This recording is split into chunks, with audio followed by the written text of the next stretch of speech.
Hello everyone, chapter 1 के remaining NCERT exercise question आज complete करेंगे, जो एग्ज़ाम के पर्पस से बहुत ज़्यादा इम्पोर्टेंट होने वाले हैं। आप ये वीडियो स्किप मत करना, क्योंकि इस वीडियो में आपको एक इम्पोर्टेंट क्वेश्चन मिलने वाला है जो 2026 बोर्ड एग्ज़ाम में क्वेश्चन आने वाला है। तो ये वीडियो स्किप मत करना और लिसन वेरी केयरफुली एंड बहुत डिसिप्लिन वे में वीडियो को देखना और कोशिश करना समझने की। शायद आपके लिए वीडियो कुछ हेल्पफुल हो जाए, कुछ हेल्प मिल जाए आपको इस वीडियो से, और शायद नहीं 100% एक क्वेश्चन एग्जाम में आपको इस वीडियो से ज़रूर मिलेगा। एनसीईआरटी के क्वेश्चन हैं, कुछ रिमेनिंग क्वेश्चन थे। लास्ट वीडियो में हमने एनसीईआरटी एक्सरसाइज के 7 क्वेश्चन डिस्कस किए थे और कुछ 2 या 3 वीडियो में हमने इन टेक्स्ट क्वेश्चन भी एक्सप्लेन किए हैं। उसमें भी बहुत इंपॉर्टेंट क्वेश्चन है जो बोर्ड एग्जाम में आने वाले हैं। तो चलिए बिना टाइम वेस्ट किए हुए स्टार्ट करते हैं। Why do acid not show acidic behaviour in the absence of water, यानी कि जो एसिड्स हैं वो क्यों शो नहीं करते acidic behaviour in the absence of water, यानी कि वाटर की एब्सेंस में। The acidic behaviour of acid, यानी कि एसिड का acidic behaviour is due to the presence of hydrogen ions. Acidic behaviour जो होता है वो किसकी प्रेजेंस में होता है? हाइड्रोजन आइंस की प्रेजेंस में, यानी कि H पॉजिटिव आइंस की प्रेजेंस में। The acid produce hydrogen ion, जो एसिड होते हैं वो प्रोड्यूस करते हैं हाइड्रोजन आइन only in the presence of water, यानी कि वाटर की प्रेजेंस में हाइड्रोजन आइंस प्रोड्यूस करते हैं जो एसिड्स होते हैं। So in the absence of water, तो वाटर की एब्सेंस में a substance will not form hydrogen ion, जो सब्सटेंस होंगे वो हाइड्रोजन आइन प्रोड्यूस या फॉर्म नहीं करेंगे। Hence will not show its acidic behaviour, तो इसीलिए वो एसिडिक बिहेवियर भी शो नहीं करेंगे। सिंपल सी बात है, जो एसिड्स होते हैं वो एसिडिक बिहेवियर तभी शो करते हैं जब वो किसकी प्रेजेंस में? वाटर की प्रेजेंस में। अगर वो एब्सेंस ऑफ वाटर होंगे तो एसिडिक बिहेवियर शो नहीं करेंगे। नेक्स्ट क्वेश्चन है, ये क्वेश्चन भी इंपॉर्टेंट क्वेश्चन है एग्जाम के पर्पज से। नेक्स्ट है 5 solution A, B, C, D and E when tested with universal indicator showed pH as 4, 1, 11, 7 and 9, यानी कि 5 सॉल्यूशन दिए हो गए हैं जिसके हमने pH दी हुई है 4, 1, 11, 7 and 9 respectively. Which solution is, यानी कि कौन सा सॉल्यूशन क्या है? न्यूट्रल सॉल्यूशन कौन सा है? स्ट्रॉन्गली अल्कलाइन सॉल्यूशन कौन सा है? स्ट्रॉन्गली एसिडिक, वीकली एसिडिक और वीकली अल्कलाइन सॉल्यूशन कौन से हैं, हमें ये बताना है। यानी कि अब उसके बाद हमें क्या करना है? अरेंज करनी है pH इंक्रीजिंग ऑर्डर में ऑफ हाइड्रोजन आइन कंसेंट्रेशन, यानी कि हाइड्रोजन आइन कंसेंट्रेशन से हमें जो pH है वो इंक्रीजिंग ऑर्डर में अरेंज करनी है। तो सबसे पहले हमें पता होना चाहिए कि न्यूट्रल pH में जो न्यूट्रल वैल्यू होती है वो क्या होती है, यानी कि अगर pH वैल्यू 7 है किसी भी सॉल्यूशन में, अगर pH यूनिवर्सल इंडिकेटर से हम चेक करते हैं और उसकी pH जो है वो 7 निकल जाती है तो सॉल्यूशन हमारा न्यूट्रल होगा। अगर 7 से नीचे होगा तो सॉल्यूशन एसिडिक होगा, अगर 7 से ऊपर होगा तो सॉल्यूशन बेसिक होगा। अगर हम 7 से जैसे 1 pH है, 2 pH है तो स्ट्रॉन्गली एसिडिक होगा, और अगर 11, 9, 8, 10 की बात करें तो 11 की बात करें तो स्ट्रॉन्गली अल्कलाइन यानी कि बेसिक, और अगर 9 की बात करें और 8 की बात करें तो वीकली अल्कलाइन। चलिए तो स्टार्ट करते हैं। तो यहाँ पर जो न्यूट्रल सॉल्यूशन है वो है D, pH = 7 है जिसकी, स्ट्रॉन्गली अल्कलाइन C है जिसकी pH 11 है, स्ट्रॉन्गली एसिडिक pH जिसकी 1 है। एसिडिक यानी कि सबसे कम, 7 से नीचे जितना भी होगा, 7 से नीचे 0 से लेके 6 तक की वैल्यू जो होगी वो होगी एसिडिक की। और स्ट्रॉन्गली एसिडिक की बात करें तो सबसे कम pH वाला स्ट्रॉन्गली एसिडिक होगा और सबसे ज़्यादा pH वाला स्ट्रॉन्गली अल्कलाइन होगा। सबसे ज़्यादा pH है 11 तो इसलिए स्ट्रॉन्गली अल्कलाइन है। वीकली एसिडिक की बात करें तो pH = 4, वीकली अल्कलाइन की बात करें तो pH = 9। अब decreasing order of pH increasing order में ये अरेंज किया हुआ है। सबसे पहले C आएगा pH जिसकी 11 है, फिर pH = 9E, pH = 7D, pH = 4A, pH = 1। ये इंक्रीजिंग ऑर्डर में हमने अरेंज कर दिया। चलिए next question, equal length of magnesium ribbon are taken in test tube A and B। Equal length के मैग्नीशियम रिबन लिए हैं टेस्ट ट्यूब A और B में। A टेस्ट ट्यूब में हमने हाइड्रोक्लोरिक एसिड डाल दिया और दूसरे टेस्ट ट्यूब में हमने यानी कि बी टेस्ट ट्यूब में हमने एसिटिक एसिड डाल दिया। In which test tube will the fizzing occur more vigorously and why, यानी कि कौन सी टेस्ट ट्यूब ज़्यादा बहुत तेजी से रिएक्शन होगी, ये समझ सकते हैं। कौन सी टेस्ट ट्यूब में तेजी से रिएक्शन होगी। चलिए तो स्टार्ट करते हैं, एक्सप्लेन करेंगे। हाइड्रोक्लोरिक एसिड क्या है, स्ट्रॉन्ग एसिड है, और एसिटिक एसिड क्या है, वीक एसिड है। ये जनरल बात है, सबको पता होनी चाहिए।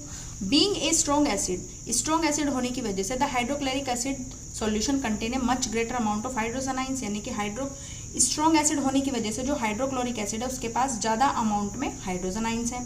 ड्यू टू विच, तो इसीलिए फिजिंग विल अकर मोर विगलेसली, तो इसलिए सबसे ज्यादा फिजिंग तेजी से कहाँ होगी, टेस्ट ट्यूब ए में होगी। The fizzing is due to the evolution of hydrogen gas, और यह फिजिंग क्यों होगी, हाइड्रोजन गैस की वजह से, यानी कि उसमें से हाइड्रोजन गैस इवॉल्व बहुत ज्यादा होगी, which is formed by the action of acid.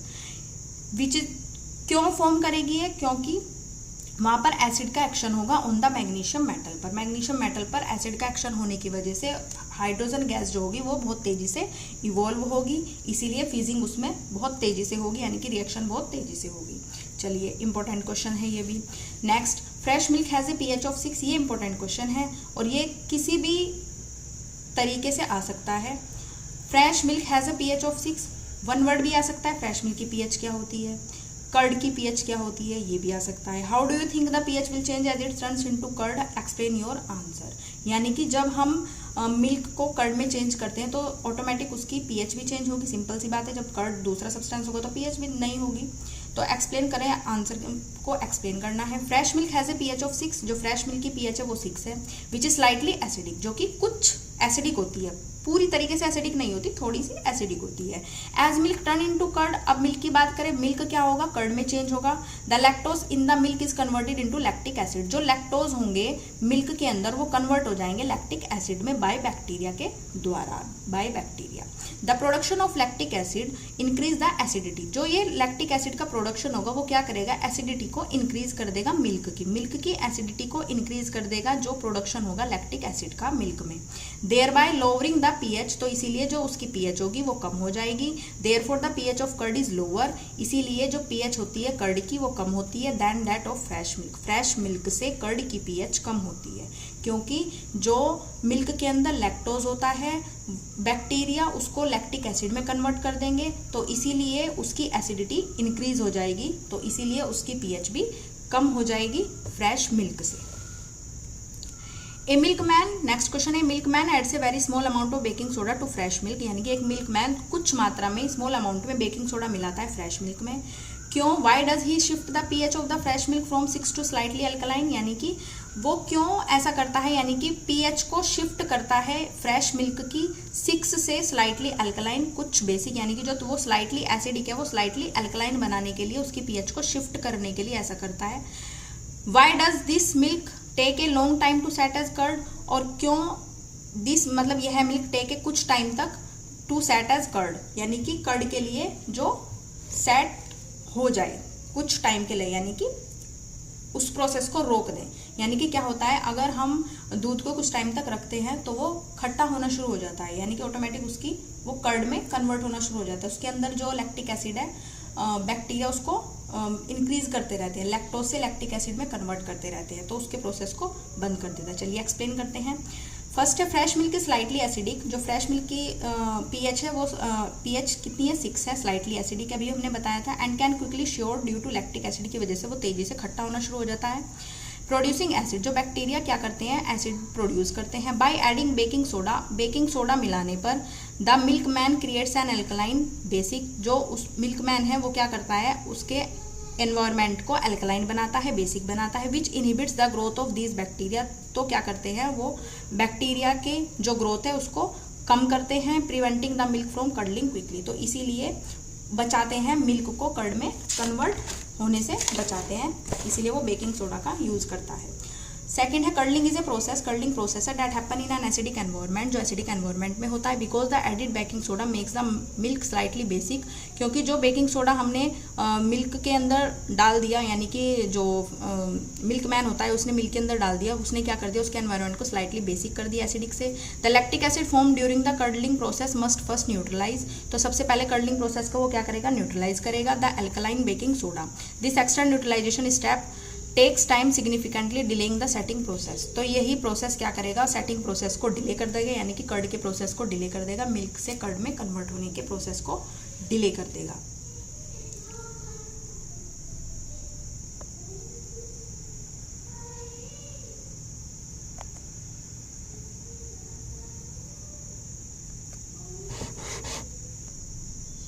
Next question है plaster of Paris should be stored in A moisture proof container, explain why. जो प्लास्टर ऑफ पेरिस है मॉइस्चर प्रूफ कंटेनर में क्यों store करके रखते हैं?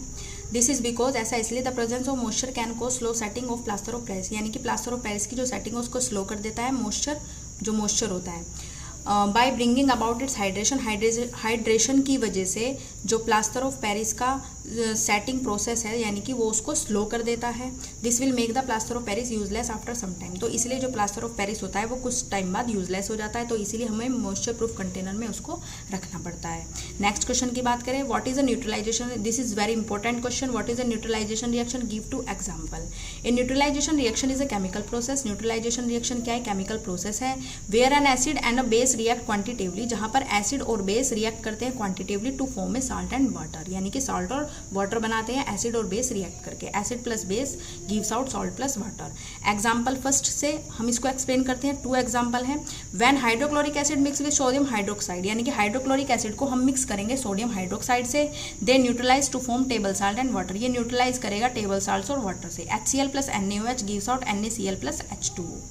नेक्स्ट एग्जाम्पल है when sulphuric acid को मिक्स करेंगे पोटेशियम हाइड्रोक्साइड से, दे न्यूट्रलाइज, वो न्यूट्रलाइज करेगा potassium sulphate and water product बनाकर। H2SO4 plus 2KOH gives out K2SO4 plus 2H2। ये सेकंड एग्जाम्पल है न्यूट्रलाइजेशन रिएक्शन का। एग्जाम्पल के साथ ये जो क्वेश्चन है बहुत ज़्यादा इंपॉर्टेंट है एग्जाम के पर्पज से, बोर्ड एग्जाम के पर्पज की बात कर रही हूँ। ये क्वेश्चन एग्जाम्पल से भी आ सकता है, 1 वर्ड भी आ सकता है, आपसे कुछ भी पूछ सकता है इस क्वेश्चन को किसी भी टाइप से बना करके। ये इंपॉर्टेंट क्वेश्चन है। Give two important uses of baking soda and washing soda, यानी कि 2 इंपॉर्टेंट यूज बताने हमें बेकिंग सोडा और वॉशिंग सोडा के। Uses of baking soda, it is used as an antacid in medicine to remove acidity of the stomach. कई बार ये question repeat किया गया है और कई बार बताया गया है कि जो बेकिंग सोडा का इस्तेमाल किया जाता है वो एंटासिड में किया जाता है मेडिसिन में एसिडिटी को रिमूव करने के लिए स्टमक से। It is used in making baking powder, और ये बेकिंग पाउडर को बनाने में भी इस्तेमाल किया जाता है। बहुत सिंपल और ईजी एग्जाम्पल है। यूजेज ऑफ, सॉरी एग्जाम्पल नहीं यूजेज हैं। Uses of washing soda, washing soda के यूजेज की बात करें, it is used for removing permanent hardness of water, ये क्या करता है हार्डनेस को रिमूव करता है वाटर की। It is used in the manufacture of glass, soap and paper की मैन्युफैक्चरिंग में काम करता है, वॉशिंग सोडा का यूज़ करते हैं।